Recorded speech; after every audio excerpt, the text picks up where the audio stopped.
सूर्यमण्डलस्तोत्रम्। नमोऽस्तु सूर्याय सहस्ररश्मये सहस्रशाखान्वितसम्भवात्मने सहस्रयोगोद्भवभावभागिने सहस्रसङ्ख्यायुधधारिणे नमः। यन्मण्डलं दीप्तिकरं विशालं रत्नप्रभं तीव्रमनादिरूपं दारिद्र्यदुःखक्षयकारणं च पुनातु मां तत्सवितुर्वरेण्यं।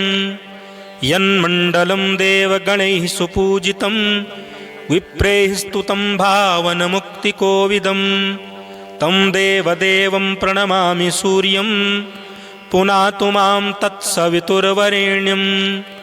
यन्मण्डलं ज्ञानघनं त्वगम्यं त्रैलोक्यपूज्यं त्रिगुणात्मरूपं समस्ततेजोमय दिव्यरूपं पुनातु मां तत्सवितुर्वरेण्यं। यन्मण्डलं गूढमतिप्रबोधं धर्मस्य वृद्धिं कुरुते जनानां यत्सर्वपापक्षयकारणं च पुनातु मां तत्सवितुर्वरेण्यं। यन्मण्डलं व्याधिविनाशदक्षं यदृग्यजुःसामसु सम्प्रगीतं प्रकाशितं येन च भूर्भुवः स्वः पुनातु मां तत्सवितुर्वरेण्यं।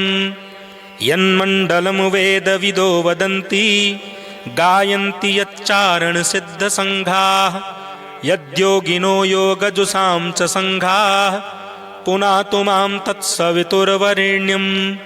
यन्मण्डलं सर्वजनैश्च पूजितं ज्योतिश्च कुर्यादिह मर्त्यलोके यत्कालकालाद्यमनादिरूपं पुनातु मां तत्सवितुर्वरेण्यं। यन्मण्डलं विष्णुचतुर्मुखाख्यं यदक्षरं पापहरं जनानां यत्कालकल्पक्षयकारणं च पुनातु मां तत्सवितुर्वरेण्यं। यन्मण्डलं विश्वसृजं प्रसिद्धं उत्पत्तिरक्षप्रलयप्रगल्भं यस्मिन् जगत्संहरतेऽखिलं च पुनातु मां तत्सवितुर्वरेण्यं। यन्मण्डलं सर्वगतस्य विष्णोः आत्मा परं धाम विशुद्धतत्त्वं सूक्ष्मान्तरैर्योगपथानुगम्यं पुनातु मां तत्सवितुर्वरेण्यं। यन्मण्डलं वेदविदोपगीतं यद्योगिनां योगपथानुगम्यं तत्सर्ववेद्यं प्रणमामि सूर्यं पुनातु मां तत्सवितुर्वरेण्यं। सूर्यमण्डलस्तोत्रं यः पठेत् सततं नरः सर्वपापविशुद्धात्मा सूर्यलोके महीयते। नमोऽस्तु सूर्याय सहस्ररश्मये सहस्रशाखान्वितसम्भवात्मने सहस्रयोगोद्भवभावभागिने सहस्रसङ्ख्यायुधधारिणे नमः। यन्मण्डलं दीप्तिकरं विशालं रत्नप्रभं तीव्रमनादिरूपं दारिद्र्यदुःखक्षयकारणं च पुनातु मां तत्सवितुर्वरेण्यं। यन्मण्डलं देवगणैः सुपूजितं विप्रैः स्तुतं भावनमुक्तिकोविदं तं देवदेवं प्रणमामि सूर्यं पुनातु मां तत्सवितुर्वरेण्यं। यन्मण्डलं ज्ञानघनं त्वगम्यं त्रैलोक्यपूज्यं त्रिगुणात्मरूपं समस्ततेजोमय दिव्यरूपं पुनातु मां तत्सवितुर्वरेण्यं। यन्मण्डलं गूढमतिप्रबोधं धर्मस्य वृद्धिं कुरुते जनानां यत्सर्वपापक्षयकारणं च पुनातु मां तत्सवितुर्वरेण्यं।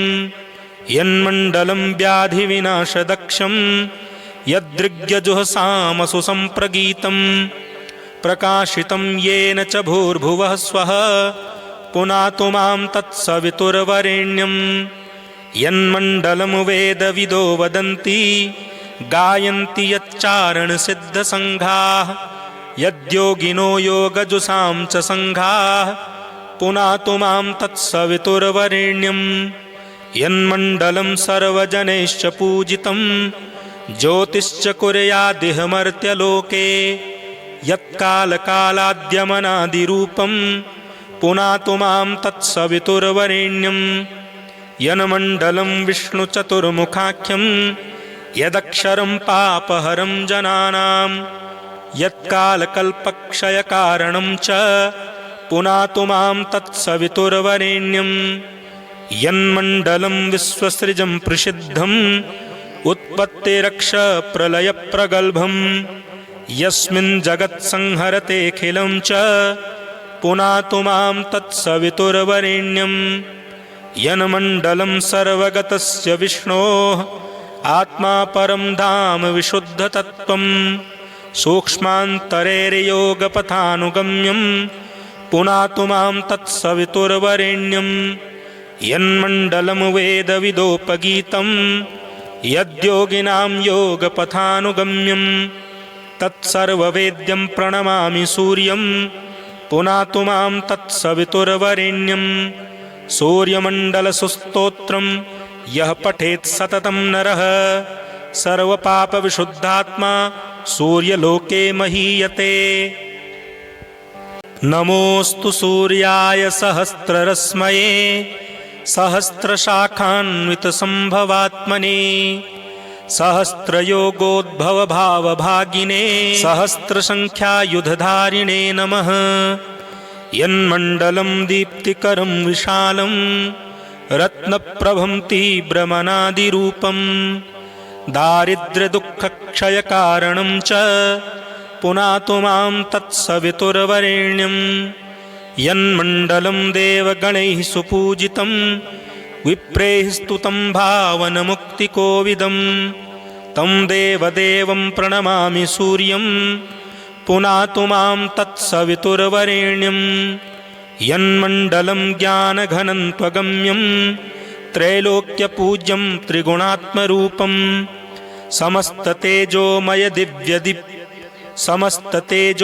दिव्यरूपं पुनातु मां तत्सवितुर्वरेण्यं यन्मण्डलं गूढमतिप्रबोधं धर्मस्य वृद्धिं कुरुते जनानां यत्सर्वपापक्षयकारणं च पुनातु मां तत्सवितुर्वरेण्यं यन्मण्डलं व्याधिविनाशदक्षं यदृग्यजुःसामसु सम्प्रगीतं प्रकाशितं येन च भूर्भुवः स्वः पुनातु मां तत्सवितुर्वरेण्यं यन्मण्डलं वेदविदो वदन्ति गायन्ति यच्चारणसिद्धसङ्घाः यद्योगिनो योगजुषां च सङ्घाः पुनातु मां तत्सवितुर्वरेण्यं यन्मण्डलं सर्वजनैश्च पूजितं ज्योतिश्च कुर्यादिह मर्त्यलोके यत्कालकालाद्यमनादिरूपं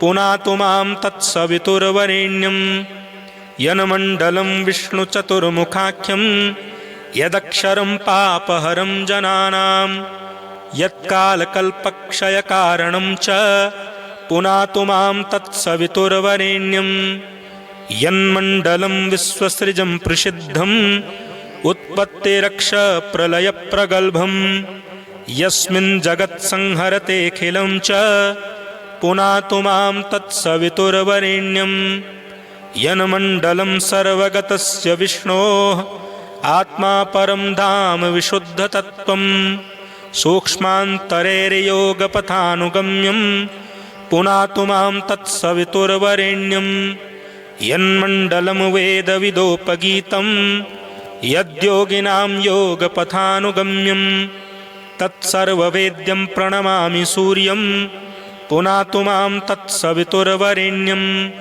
सूर्यमण्डलसुस्तोत्रं यः पठेत् सततं नरः सर्वपापविशुद्धात्मा सूर्यलोके महीयते। नमोऽस्तु सूर्याय सहस्ररश्मये सहस्रशाखान्वितसम्भवात्मने सहस्रयोगोद्भवभावभागिने सहस्रसङ्ख्यायुधधारिणे नमः। यन्मण्डलं दीप्तिकरं विशालं रत्नप्रभं तीव्रमनादिरूपं दारिद्र्यदुःखक्षयकारणं च पुनातु मां तत्सवितुर्वरेण्यं यन्मण्डलं देवगणैः सुपूजितं विप्रैः स्तुतं भावनमुक्तिकोविदं तं देवदेवं प्रणमामि सूर्यं पुनातु मां तत्सवितुर्वरेण्यं यन्मण्डलं ज्ञानघनं त्वगम्यं त्रैलोक्यपूज्यं त्रिगुणात्मरूपं समस्ततेजोमय दिव्यरूपं पुनातु मां तत्सवितुर्वरेण्यं यन्मण्डलं गूढमतिप्रबोधं धर्मस्य वृद्धिं कुरुते जनानां यत्सर्वपापक्षयकारणं च पुनातु मां तत्सवितुर्वरेण्यं यन्मण्डलं व्याधिविनाशदक्षं यदृग्यजुःसामसु सम्प्रगीतं प्रकाशितं येन च भूर्भुवः स्वः पुनातु मां तत्सवितुर्वरेण्यं यन्मण्डलं वेदविदो वदन्ति गायन्ति यच्चारणसिद्धसङ्घाः यद्योगिनो योगजुषां च सङ्घाः पुनातु मां तत्सवितुर्वरेण्यं यन्मण्डलं सर्वजनैश्च पूजितं ज्योतिश्च कुर्यादिह मर्त्यलोके यत्कालकालाद्यमनादिरूपं पुनातु मां तत्सवितुर्वरेण्यं यन्मण्डलं विष्णुचतुर्मुखाख्यं यदक्षरं पापहरं जनानां यत्कालकल्पक्षयकारणं च पुनातु मां तत्सवितुर्वरेण्यं यन्मण्डलं विश्वसृजं प्रसिद्धं उत्पत्तिरक्षप्रलयप्रगल्भं यस्मिन् जगत्संहरतेऽखिलं च पुनातु मां तत्सवितुर्वरेण्यं यन्मण्डलं सर्वगतस्य विष्णोः आत्मा परं धाम विशुद्धतत्त्वं सूक्ष्मान्तरैर्योगपथानुगम्यं पुनातु मां तत्सवितुर्वरेण्यं यन्मण्डलं वेदविदोपगीतं यद्योगिनां योगपथानुगम्यं तत्सर्ववेद्यं प्रणमामि सूर्यं पुनातु मां तत्सवितुर्वरेण्यं सूर्यमण्डलसुस्तोत्रं यः पठेत् सततं नरः सर्वपापविशुद्धात्मा सूर्यलोके महीयते। नमोऽस्तु सूर्याय सहस्ररश्मये सहस्रशाखान्वितसम्भवात्मने सहस्रयोगोद्भवभावभागिने सहस्रसङ्ख्यायुधधारिणे नमः। यन्मण्डलं दीप्तिकरं विशालं रत्नप्रभं तीव्रमनादिरूपं दारिद्र्यदुःखक्षयकारणं च पुनातु मां तत्सवितुर्वरेण्यं यन्मण्डलं देवगणैः सुपूजितं विप्रैः स्तुतं भावनमुक्तिकोविदं तं देवदेवं प्रणमामि सूर्यं पुनातु मां तत्सवितुर्वरेण्यं यन्मण्डलं ज्ञानघनं त्वगम्यं त्रैलोक्यपूज्यं त्रिगुणात्मरूपं समस्ततेजोमय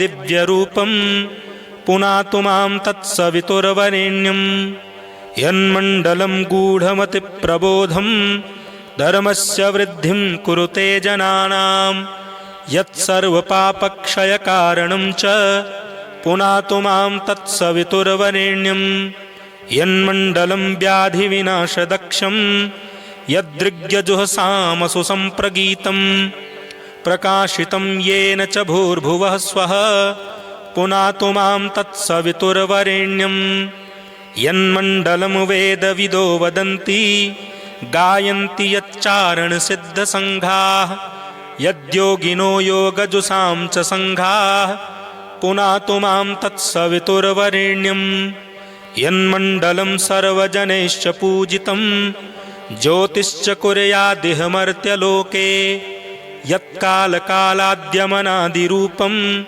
पुनातु मां तत्सवितुर्वरेण्यं यन्मण्डलं विष्णुचतुर्मुखाख्यं यदक्षरं पापहरं जनानां यत्कालकल्पक्षयकारणं च पुनातु मां तत्सवितुर्वरेण्यं यन्मण्डलं विश्वसृजं प्रसिद्धम् उत्पत्तिरक्षप्रलयप्रगल्भं यस्मिन् जगत्संहरतेऽखिलं च पुनातु मां तत्सवितुर्वरेण्यं यन्मण्डलं सर्वगतस्य विष्णोः आत्मा परं धाम विशुद्धतत्त्वं सूक्ष्मान्तरेर्योगपथानुगम्यं पुनातु मां तत्सवितुर्वरेण्यं यन्मण्डलं वेदविदोपगीतं यद्योगिनां योगपथानुगम्यं तत्सर्ववेद्यं प्रणमामि सूर्यं पुनातु मां तत्सवितुर्वरेण्यं सूर्यमण्डलसुस्तोत्रं यः पठेत् सततं नरः सर्वपापविशुद्धात्मा सूर्यलोके महीयते। नमोऽस्तु सूर्याय सहस्ररश्मये सहस्रशाखान्वितसम्भवात्मने सहस्रयोगोद्भवभावभागिने सहस्रसङ्ख्यायुधधारिणे नमः। यन्मण्डलं दीप्तिकरं विशालं रत्नप्रभं तीव्रमनादिरूपं दारिद्र्यदुःखक्षयकारणं च पुनातु मां तत्सवितुर्वरेण्यं यन्मण्डलं देवगणैः सुपूजितं विप्रैः स्तुतं भावनमुक्तिकोविदं तं देवदेवं प्रणमामि सूर्यं पुनातु मां तत्सवितुर्वरेण्यं यन्मण्डलं ज्ञानघनं त्वगम्यं त्रैलोक्यपूज्यं त्रिगुणात्मरूपं समस्ततेजोमयदिव्यरूपं पुनातु मां तत्सवितुर्वरेण्यं यन्मण्डलं गूढमतिप्रबोधं धर्मस्य वृद्धिं कुरुते जनानां यत्सर्वपापक्षयकारणं च पुनातु मां तत्सवितुर्वरेण्यं यन्मण्डलं व्याधिविनाशदक्षं यदृग्यजुःसामसु सम्प्रगीतं प्रकाशितं येन च भूर्भुवः स्वः पुनातु मां तत्सवितुर्वरेण्यं यन्मण्डलं वेदविदो वदन्ति गायन्ति यच्चारणसिद्धसङ्घाः यद्योगिनो योगजुषां च सङ्घाः पुनातु मां तत्सवितुर्वरेण्यं यन्मण्डलं सर्वजनैश्च पूजितं ज्योतिश्च कुर्यादिह मर्त्यलोके यत्कालकालाद्यमनादिरूपं पुनातु मां तत्सवितुर्वरेण्यं यन्मण्डलं विष्णुचतुर्मुखाख्यं यदक्षरं पापहरं जनानां यत्कालकल्पक्षयकारणं च पुनातु मां तत्सवितुर्वरेण्यं यन्मण्डलं विश्वसृजं प्रसिद्धं